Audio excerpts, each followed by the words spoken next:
नमस्कार प्रिय दर्शक बंधुओं, स्वागत है आपका एक बार फिर से आपके अपने YouTube चैनल स्पिरिचुअल ज्ञान में। प्रिय दर्शक बंधुओं, बूढ़े गिद्ध ने बताया कि बुढ़ापे में औलाद साथ क्यों छोड़ जाती है। आज का वीडियो बिना स्किप किए सभी को देखना चाहिए, क्योंकि बुढ़ापा तो एक दिन सभी पर आएगा। जो आज बालक है वो कल युवा बनेगा, परसों जवान होगा और आगे फिर बुढ़ापा स्वीकार करना ही पड़ेगा। चाहे कुछ भी कर लो, इसमें किसी की नहीं सुनी जाएगी। ऐसा नहीं है कि कोई व्यक्ति अधिक धनवान है तो वह कुछ रिश्वत दे देगा तो बुढ़ापा उस पर असर नहीं करेगा। ऐसा नहीं है कि कोई बड़ा बहादुर है, लोग उससे डरते हैं, तो बुढ़ापा भी उसके डर से उसके पास नहीं जाएगा। चाहे कोई ज्ञानी हो, धनी हो, बली हो या गुणी हो, सबके सारे हुनर धरे के धरे रह जाएंगे जब बुढ़ापा आपके ऊपर आएगा। तब इसलिए यह जानकारी सबको ध्यान से सुननी चाहिए। इस वीडियो से पता चलेगा कि औलाद बुढ़ापे में साथ क्यों छोड़ जाती है। इस बात को समझने के लिए हमें इस कहानी को ध्यान से सुनना चाहिए। किसी जंगल में एक बड़ा भारी बरगद का वृक्ष था। उस वृक्ष पर हजारों भांति भांति के पक्षी दिन भर किलोल करते रहते थे, या यूं कहिए कि पूरे जंगल के पक्षी उस वट वृक्ष पर विश्राम करने के लिए जाते रहते थे। कुछ पक्षियों का तो वह वृक्ष स्थायी निवास स्थल था। उस वृक्ष पर रहकर पक्षी अपार आनंद की अनुभूति प्राप्त करते थे। कहते हैं, हम जब किसी स्थान पर या किसी व्यक्ति के साथ एक लंबे समय तक रहते हैं तो हमें उससे मोह हो जाता है।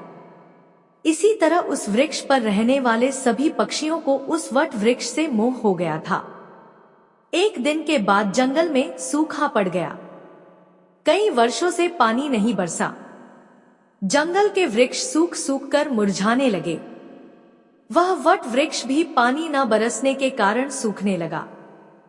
समस्त पक्षी धीरे धीरे करके उस वृक्ष को छोड़कर जाने लगे।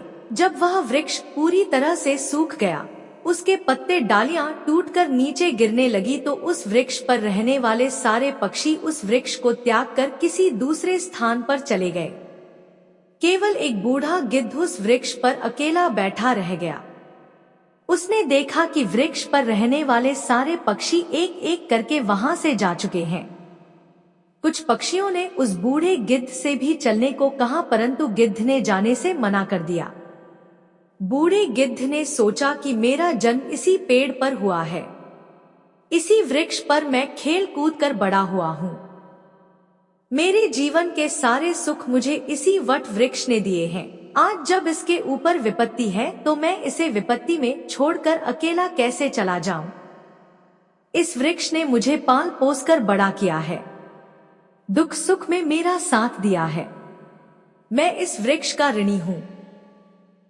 मैं मरकर भी इस वृक्ष को छोड़कर नहीं जाऊंगा। वे लोग बड़े खुदगर्ज होते हैं जो अपने माँ बाप को बुढ़ापे में छोड़कर चले जाते हैं या परदेश में रहकर सुखपूर्वक जीवन यापन करते हैं। घर पर अपने वृद्ध जनों को भूल जाते हैं। ऐसी संतान के लिए धिक्कार है जो अपने माँ बाप के बुढ़ापे का सहारा नहीं बनती। सोचो, जब तुम असहाय थे तब तुम्हारे माँ बाप ने तुम्हारा साथ छोड़ा था क्या? जब तुम बीमार हुए थे तब भी तुम्हें छोड़कर कहीं गए थे क्या? जब तुमने किसी से झगड़ा किया और तुम संकट में पड़ गए थे तो क्या तुम्हारे माँ बाप ने तुम्हें अकेला छोड़ा था? जब उनके मन में किसी अच्छी चीज को खाने की इच्छा उत्पन्न हुई थी तब उन्होंने वह चीज तुम्हें छोड़कर कभी अकेले खाई थी क्या? आज वे बूढ़े हो गए तो तुम्हें उनसे घृणा होने लगी। तुम्हारे लिए उन्होंने इतना किया, तुम उनके लिए इतना भी नहीं कर सकती कि उनके बुढ़ापे की लाठी बन जाओ। दर्शक बंधु, बूढ़े गिद्ध ने मरते दम तक वृक्ष का साथ न छोड़ने की कसम खाई। कुछ दिन और बीते तो वह वृक्ष बिल्कुल जर्जर हो गया। उसे दीमक काटने लगी, लेकिन गिद्ध फिर भी उसे छोड़कर नहीं गया। दिन में थोड़ा इधर उधर घूमकर अपना भोजन जुटा लेता था और शाम होने पर उसी सूखे हुए वृक्ष पर आकर बैठ जाता था।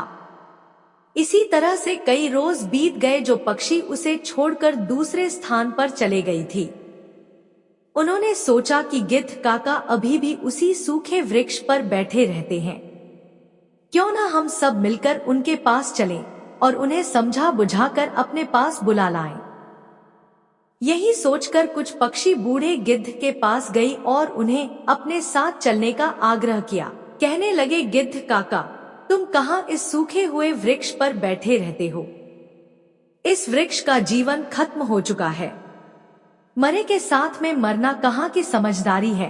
कहते हैं वही जीव का श्रेष्ठ है जिसमें धर्म की हानि न हो। वही देश श्रेष्ठ है जहाँ कुटुंब का पालन हो सके। यह वृक्ष बिल्कुल जर्जर हो गया है। दीमक इसे रात दिन गलाए जा रही है। किसी दिन हवा के तेज झोंके के साथ यह गिर जाएगा। फिर तुम कहाँ जाओगे? विद्वान लोग कहते हैं कि शत्रु, कर्जा, अग्नि, बीमारी, इन चारों को समय रहते दबा देनी चाहिए। जो इनसे अपना समाधान नहीं करता वह बेमौत मारा जाता है। ठीक इसी प्रकार तुम्हें भी इस वृक्ष को छोड़कर किसी खुशहाल स्थान पर अपना निवास बना लेना चाहिए।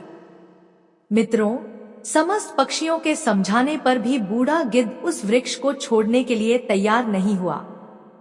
कहने लगा, भाइयों, यह वृक्ष मेरे माँ बाप के समान है।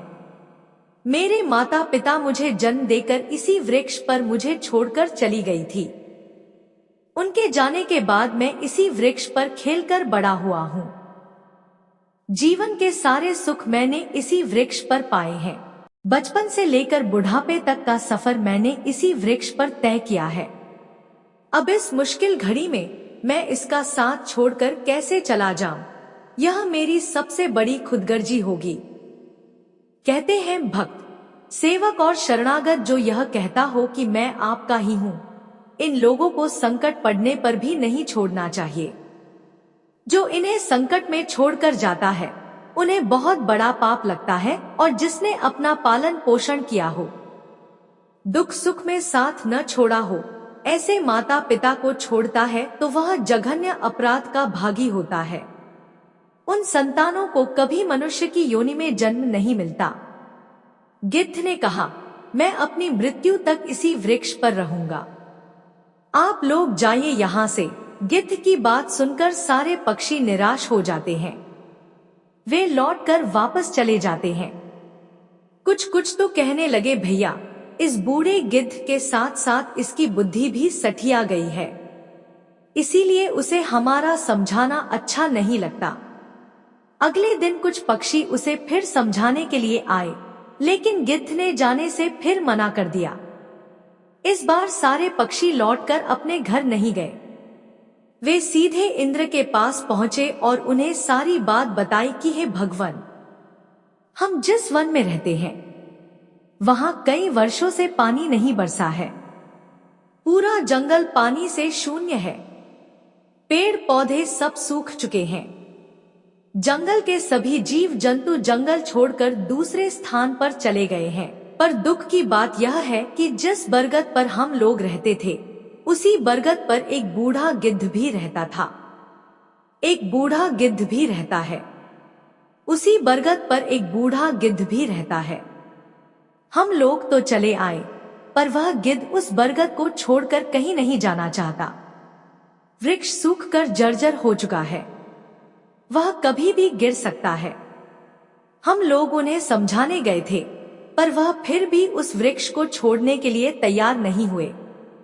वह कह रहे थे कि मरते दम तक मैं इस वृक्ष का साथ नहीं छोड़ूंगा।